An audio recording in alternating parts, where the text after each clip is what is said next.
How much is your business worth? Well, in simple terms, it's worth whatever somebody's going to be prepared to pay for it. But there are a couple of tools out there which are fairly common to use. If you're ringing one of these brokers and that sort of people, the first thing they'll say to you is EBITDA, okay? And that stands for earnings before interest, taxes, depreciation and amortization. I can't say that word.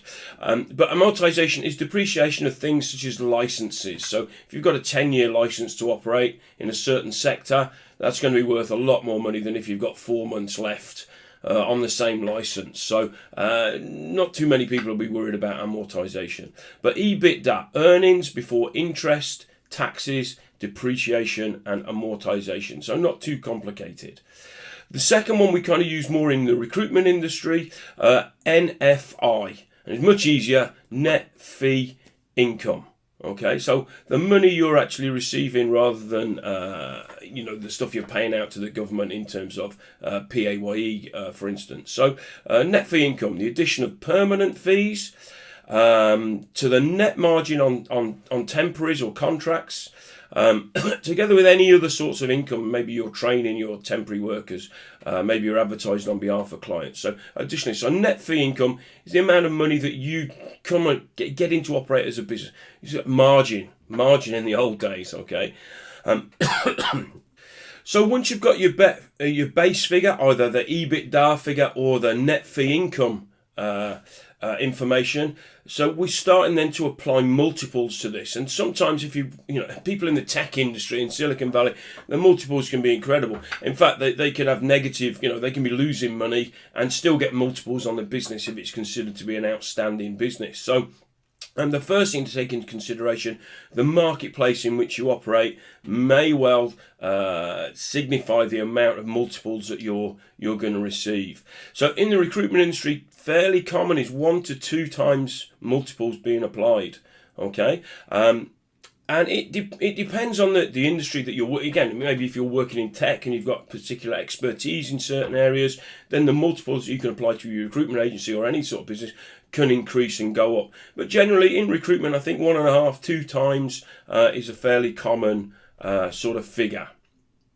Secondly, the type of business you're in, the growth that you've experienced. So if you've got a track record of growing at 50% a year, then somebody can be fairly confident that if they bought your business, it's going to grow by 50% the next year. So we're looking at the quality of the business growth that's been managed over a number of years, 1, 2, 3, 4, 5 years. And again, the longer the track record of growth, the higher the multiples that can be applied. Also future growth. So if you can predict good future growth, maybe you've just won a contract for the next 5 years that's going to lead to 50 placements a year in addition to what you did last year, then again additional multiples can start being applied to your net fee income. The next thing that somebody will look at is the quality of business, the staff that are in the business, the management teams that are in the business, and can the business function without you? If you're the seller, if you're getting out of your business, somebody who buys it wants to know that it's not going to fall apart when you leave. So if you're the spearhead, the vanguard, you do all the sales, you've got all the customer relationships, and you're just feeding a little bit out to a couple of fairly unskilled staff, your business is not worth it. You've got a great job, but you haven't really got a business that you can sell on. So a potential buyer will be looking at the quality of the business, the structure of the business. Can it operate without you? And very often when you do a sale, you'll do an earn out. So you'll still be within the business within 6 months and introducing a new management team to your clients and smoothing the waters across. Okay. But one of the key things, obviously, if you leave and your business falls apart, well, no one's going to pay you a great deal for your business because you haven't really got one. The customer base that you've got. Again, if you've got 2 customers, one's 70% of your business and one's 30% of your business, if somebody buys it, you leave, suddenly the biggest customer goes, oh no, I'm off to go and work with somebody else. They bought a business that's, they bought 100% of a business and they've got 30% left within 6 months. So again, a big risk. So people aren't going to be buying that. So they're looking for a spread of customers, some growth in the business, a good management team, and lastly, maybe a good support system. So if you're doing payrolls and that sort of stuff, that's functioning properly as well.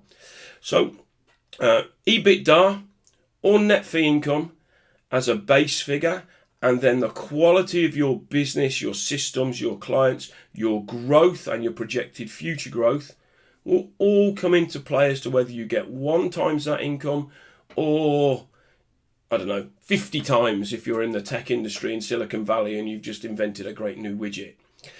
So anyway, quality of business times your net income effectively, and that's what people are looking to buy your business. In the end, it'll be down to negotiation and how you can present it, but those are the things that people who are buying businesses are going to be looking for. Oh, and one more thing before you go. If you're interested in taking your business forward, if you're interested in taking a business and creating a sale and selling your business in a year or a couple of years' time, if you're looking for a business coach, someone to help you put the plans and work through it to get into the right place, then maybe you consider me, give me a call. My name's Mike, and you can get me on either the LinkedIn just messaging, or it's mike@kihoncoach.co.uk. So anyway, look forward to speaking to you. Look forward to seeing you again next time. So cheers. Have a good day. Bye-bye.